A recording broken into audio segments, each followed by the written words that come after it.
శ్రీ లక్ష్మీ నరసింహస్వామి జ్యోతిష్యాలయం. మీకు తీరని ఎటువంటి సమస్యలున్నా పూజారి గురువుగారిని సంప్రదించండి. ప్రేమ, పెళ్లి, భార్యాభర్తల సమస్యలు, స్త్రీ పురుష వశీకరణం 100% గ్యారంటీ.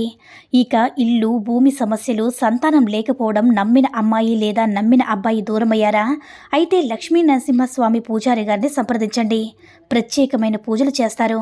నమ్మకంతో గురువుగారిని సంప్రదించండి. గురువుగారి యొక్క ఫోన్ నంబర్ 8897741766. ఓం సాయిరామ్. సమర్థ సద్గురు సాయినాథ్ మహారాజ్కి జై. సాయిబాబా భక్తులందరూ కూడా నమస్కారం అండి. సాయినాథుని ఆశీస్సులతో అందరూ కూడా సుఖంగా, సంతోషంగా, అష్టైశ్వర్య, ఆరోగ్య అభివృద్ధితో ఉండాలని మనస్ఫూర్తిగా కోరుకుంటూ ఈరోజు ఈ వీడియోని మొదలు పెడుతున్నాను. ఈరోజు వీడియో ఏంటంటే, ఆలస్యం చేయొద్దు బిడ్డ, నీపై ఈ దేవత దృష్టి పడింది. ఆమె నీ నుంచి ఇదొక్కటి ఆశిస్తుంది. అదేంటో వెంటనే తెలుసుకో అని మన బాబాగారైతే ఈరోజు మనకి చాలా అద్భుతమైనటువంటి సందేశంతో అయితే మన ముందుకు వచ్చారండి. మరి మన బాబాగారు ఈరోజు మనకి ఎలాంటి సందేశం అందించాలి అనుకుంటున్నారో ఆయన మాటల ద్వారానే తెలుసుకుందాం. ఆయన మాటలు వినే ముందుగా ఈ వీడియో కనుక నచ్చినట్లయితే లైక్ చేసి షేర్ చేయండి. మరిన్ని వీడియోస్ కోసం మన ఛానల్ని సబ్స్క్రైబ్ చేసుకుని మాకు కొంచెం సపోర్ట్ చేయండి. మరి మన బాబాగారి సందేశం ఏంటంటే, బిడ్డ, ఎన్నో రకాలైన కష్టాలు పడుతూ ఉన్నావు కదా. ఈ కష్టాలన్నిటికీ కూడా కారణం ఏంటో నువ్వే తెలుసుకోలేకపోతున్నావు. అంతేకాకుండా ఈ కష్టాలు ఎందుకు వస్తున్నాయని నీకు ఈ విషయం కూడా అర్థం కావడం లేదు కదా బిడ్డ. కానీ ఇప్పుడు నువ్వు పడుతున్న కష్టాల విషయానికి వస్తే, ఈ కష్టాలన్నిటికీ కూడా కారణం ఒకే ఒక్కటమ్మా, నీ నిర్లక్ష్యం. అసలేంటి బాబా, నేను నిర్లక్ష్యంగా ఉంటున్నాను? ఏ విషయం దగ్గర నేను నిర్లక్ష్యంగా ఉంటున్నాను? ఈ కష్టాలన్నిటికీ కారణం నేనేనా? నా నిర్లక్ష్యమని చెప్తున్నారని ప్రశ్నించవచ్చు బిడ్డ. అయితే ఇప్పుడు నేను చెప్పే ప్రతి మాట కూడా గుర్తుపెట్టుకో. నేను చెప్పింది చెప్పినట్లుగా చెయ్యు. నీ కష్టాలన్నీ కూడా పూర్తిగా మారిపోతాయి. కష్టాలన్నింటినీ కూడా మంచిగా బయటపడే జీవితంలో ముందడుగు వేస్తూ ఉంటావు. ప్రతి సమస్యకి కూడా పరిష్కార మార్గం దొరుకుతుందమ్మా. ఇప్పటి వరకు నువ్వు 100లో కేవలం 10 వంతు కష్టాలు మాత్రమే చూసి భయపడుతూ ఉన్నావు. మిగతా 90% కష్టాలకు కారణము, అంటే 90% కష్టాలు పూర్తిగా నీ నుంచి దూరం అయిపోవడానికి కారణం ఈ దేవత అని చెప్పి నువ్వు నమ్ముతావా? అసలు ఈ దేవత ఎవరు బాబా అని చెప్పి అనుకుంటున్నావా తల్లి? ఆ దేవత అనే కంటే బంగారు తల్లి గురించి నువ్వు తెలుసుకుంటే నిజంగా నువ్వే కాళ్ళు ముక్కుతావు. ఎందుకంటే ఇప్పటి వరకు నీకు త్రుటిలో తప్పిన ప్రమాదాలు ఎన్నో నీకు ఉన్నాయి. అవి నీ నుంచి తప్పిపోయాయని నీకు కూడా తెలియదు. అలా తెప్పించింది ఆ దేవత బిడ్డ. అనుకోకుండా నీకు తెలియదు కదా. అంతేకాకుండా ఇప్పటి వరకు 100కి 90% నష్టాలు జరిగిపోవలసిందే, కానీ జరగకుండా ఆపింది ఆ దేవతే. ఈరోజు నువ్వు కాస్త ఈ సందేశాన్ని వినగలుగుతున్నావంటే దానికి కారణం కూడా ఆ దేవతే బిడ్డ. నేను చెప్పే ప్రతి మాటని కూడా జాగ్రత్తగా విను. ఎందుకంటే నీ సమస్యలన్నిటికీ కూడా కారణం నీ నిర్లక్ష్యమే. ఇప్పటి వరకు నువ్వు ఎన్నో పూజలు చేశావు, ఎన్నో వ్రతాలు చేసుకున్నావు, ఎంతో భక్తి శ్రద్ధలతో నన్ను నమ్ముకున్నావు. కానీ ఒక దేవత అనుగ్రహాన్ని మాత్రం నువ్వు పొందలేకపోతున్నావమ్మా. ఇప్పుడు నీ బాధలన్నిటికీ కూడా ఆ కారణం ఏంటో తెలుసుకుంటే నిజంగా నువ్వు ఇన్ని రోజుల నుంచి ఎంతగా నిర్లక్ష్యం చేశావని చెప్పి భయపడిపోతూ, బాధపడిపోతూ నీ యొక్క సమయాన్నంతా కూడా వృధా చేసుకుంటున్నావు తల్లి. ఏం జరిగినా కూడా ప్రతి మనిషికి కూడా ఒక చంచలమైన మనస్తత్వం అనేది ఉండకూడదు. ఎందుకంటే కష్టం వచ్చినప్పుడు కేవలం కృంగిపోతున్నావు, బాధలు వచ్చినప్పుడు చాలా దిగులు పడిపోతూ ఉన్నావు. అదే ఆనందాలు వస్తే నా అంతటి మరొకడు లేడని చెప్పి అంటున్నావు బిడ్డ. ప్రతి మనిషి కూడా జీవితంలో కష్టాలు, సుఖాలు అనేవి చాలా కామన్గా వస్తూ ఉంటాయి తల్లి. అన్నిటికీ కూడా ఒకేలా స్వీకరించాలి.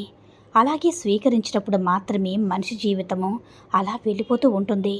లేకపోతే మనిషికి కష్టం వచ్చినప్పుడు కునిగిపోతుంటే ఆ కష్టం నుంచి బయటపడలేక ఏం చేయాలో అర్థం కాక ఆ కష్టంలోనే తన జీవితాన్ని మొత్తం కూడా గడిపేస్తూ ఉంటున్నారు. కానీ తెలివైన వారు ఆ కష్టం ఎందుకు వచ్చింది, దీని నుంచి నేను ఎలా బయటపడాలి, దీనిని నేను ఎలా తప్పించుకోవాలని ఎన్ని రకాలుగా ప్రయత్నాలు చేయించాలని చెప్పి ఆలోచించి రకరకాలుగా ప్రయత్నించి ఆ కష్టాలు, సమస్యల నుంచి బయటపడుతున్నారు బిడ్డ. ప్రతిరోజు కూడా నీ ఇంటి కులదైవాన్ని నమస్కరించుకుంటున్నావా? ఏ పని మొదలుపెట్టినా సరే నీ కులదైవం యొక్క ఆశీర్వాదం తీసుకుంటున్నావా తల్లి? అయితే నీ ప్రశ్నలన్నిటికీ కూడా సమాధానం నీ దగ్గరికి లేదని వస్తుంది. నాకు తెలుసు బిడ్డ. ఎందుకంటే నువ్వు అందరి భగవంతుల్ని ఆరాధిస్తున్నావు, కానీ నీ ఇంటి కులదైవాన్ని మాత్రం నువ్వు మర్చిపోతున్నావు. ప్రతి ఇంటికి ఒక కులదేవత ఉంటుంది కదా. ఆ యొక్క ఆశీస్సులు అంటే అమ్మమ్మలు, నానమ్మలు, తాతమ్మలు, మీ యొక్క అమ్మలు, నాన్నలు, బాబాయిలు అందరూ కూడా ఆ కులదేవతకి మొక్కుకొని అంటే ఏ పనైనా సరే మొదలుపెట్టేవారు. ఇంట్లో శుభకార్యం జరిగిన మొదటి శుభలేఖ కులదైవం దగ్గర పెట్టి వచ్చేవారు. ఏ పని మొదలుపెట్టినా సరే కులదైవాన్ని అంటే బంగారం కొనుక్కోవాలనుకున్నా సరే మొదటగా కులదైవం ముందే పెట్టి ఆశీర్వచనాలు తీసుకునేవారు. కానీ ఇప్పుడున్నటువంటి ఫాస్ట్ జనరేషన్లో కులదైవం అంటే తెలియని వారు కూడా చాలామంది ఉన్నారు. మా ఇంటి వెలువెలుపు అంటే అసలు పేరు కూడా తెలియని వాళ్ళు కూడా ఉన్నారు తల్లి.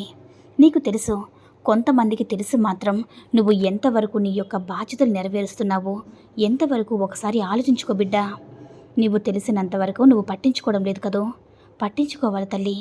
నీ యొక్క కులదైవం అనేది ఎప్పుడు కూడా నీ మంచి కోరుతూ ఉంటుంది కాబట్టి, ఆ యొక్క ఆశీర్వాదాలు అందిస్తూ ఉంటుంది కాబట్టి, నువ్వు ప్రతిరోజు కూడా ఎలాంటి ఆపద వచ్చినా సరే కులదైవాన్ని యొక్క ఆశీర్వాదం తీసుకోవాలి తల్లి.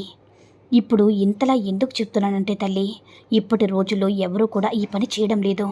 ఇదంతా నీకు ఎందుకు చెప్తున్నానంటే, నువ్వు కులదేవత దగ్గరికి వెళ్ళి కాస్తంత పాలు పొంగించుకొని కొంచెం నైవేద్యం అంటే ఏదైనా సరే ఒక పొంగలైనా సరే నైవేద్యంగా సమర్పించుకొని నువ్వు పడుతున్న కష్టాల నుంచి నన్ను బయటికి నెట్టే తల్లి అని నువ్వు సంతోషంగా నన్ను ఉంచు తల్లి, నన్ను ఆనందంగా ఉంచు తల్లి, ఇప్పటి వరకు కూడా నిన్ను మరిచాను, నన్ను క్షమించు తల్లి అని చెప్పి అమ్మవారి దగ్గర నుంచి కాస్తంత కుంకుమ తెచ్చుకుని ప్రతి నిత్యం కూడా నీ దేవుడు మందిరంలో ఆ కుంకాన్ని పెట్టుకొని ఆ కులదైవాన్ని తలుచుకుంటూ ధరించగలిగితే మాత్రం నువ్వు పడుతున్న సమస్యలన్నిటికీ కూడా ఒక ముగింపు మార్గం అనేది దొరుకుతుంది బిడ్డ.